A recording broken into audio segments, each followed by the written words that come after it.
नित नया सवेरा जब सूर्य अपनी किरणें फैलाता है तो नित नया सवेरा एक हमको संदेश देता है कि तेरे जीवन में फिर सुबह आ गया, तू फिर किसी अच्छे दिन की शुरुआत कर। लेकिन ये हमारे ऊपर निर्भर करता है कि हम सुबह की शुरुआत शाम तक अच्छे से करते हैं या बुरे से करते हैं। ये 84 लाख योनियों में जो मनुष्य योनि है, ये कर्म योनि है, 83,99,999 योनियां हैं, ये सिर्फ भोग योनियां हैं। जो हम लोग मनुष्य योनि में जो अच्छे बुरे कर्म करते हैं, अगर बुरे कर्म करते हैं तो 83,99,999 योनियों में भटकना पड़ता है। और अगर अच्छे कर्म करते हैं तो जरूर नहीं कि मनुष्य से जाके मनुष्य लौट के आए।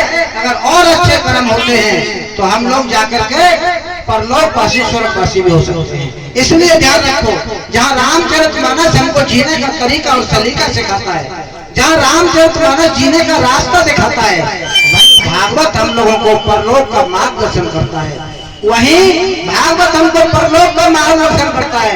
रामचरितमानस जहाँ हमको सिखाता है कि प्रातः काल हो रघुनाथा, माता पिता गुरु नाम है माता, 12 कलाओं का अवतारी राम जब धरती पर मनुष्य रूप में आया तो सुबह की शुरुआत माता पिता गुरु का आशीर्वाद लेके करता है। और यहाँ पर आप कथा सुनने के बाद आज का नौजवान अगर मैं पूछ लूं कि कितने नौजवान ऐसे हैं कि जो अपने माता पिता और गुरु का आशीर्वाद लेके सुबह पैर छू करके शुरुआत करते हैं, तो शायद 2-4 हाथ खड़े होना मुश्किल हो जाएगा। कर्म क्या है? कर्म यही है कि अगर तेरे कर्मों से तेरे माँ बाप खुश हैं, सास ससुर खुश हैं, भाई भाई में प्रेम है, सास और बहू में प्रेम है, ननद भौजाई में प्रेम है, तो ये मान लो वो घर स्वर्ग है।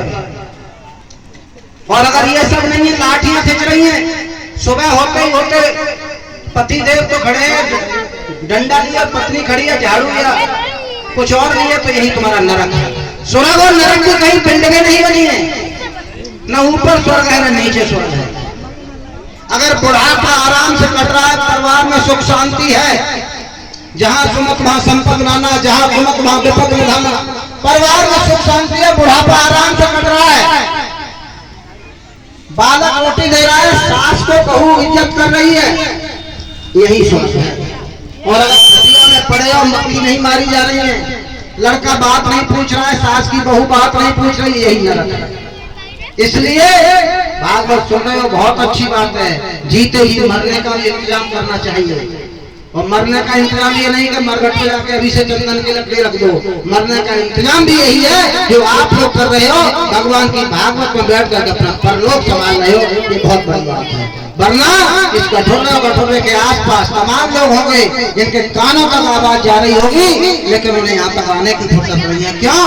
जब तक कृपा राम की होगी, जब तक भगवत कृपा ऊपर वाले की कृपा नहीं होगी, तब तक पांडाल में भी नहीं आ सकते हो।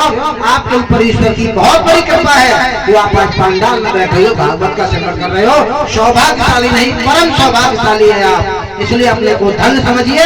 अंत में बस इतना कहना चाहता हूँ कि भागवत सुनने के बाद, 7 दिन की कथाएं सुनने के बाद जीवन की किसी एक बुराई का परित्याग कर देना, जीवन में किसी एक अच्छाई को ग्रहण कर लेना।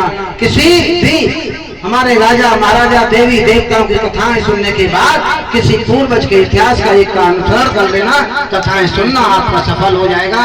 अंत में मैं आपका सुभाष यादव आप लोगों से पुनः फीता काटना नहीं आ पाया, उसके लिए माफी फिर चाहता हूँ दोनों को पकड़ के। और हमेशा आपके बीच में रहूंगा, आपके बीच में रहूंगा। आपकी खुशी में भले ही लेट हो गया, लेकिन दुख मुसीबत में कभी ना लेट हुआ ना होगा।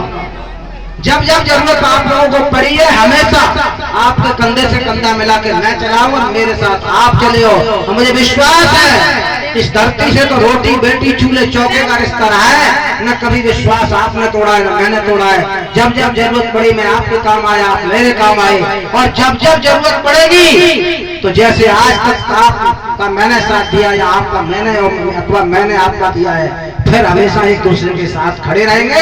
और मान सम्मान की जब बात आएगी तो हमेशा जैसे ईंट से ईंट बजा के आपका साथ दिया है, हमेशा ईंट से ईंट बजा के साथ दिया जाएगा, कंधे से कंधा मिला के साथ दिया जाएगा। सुभाष यादव।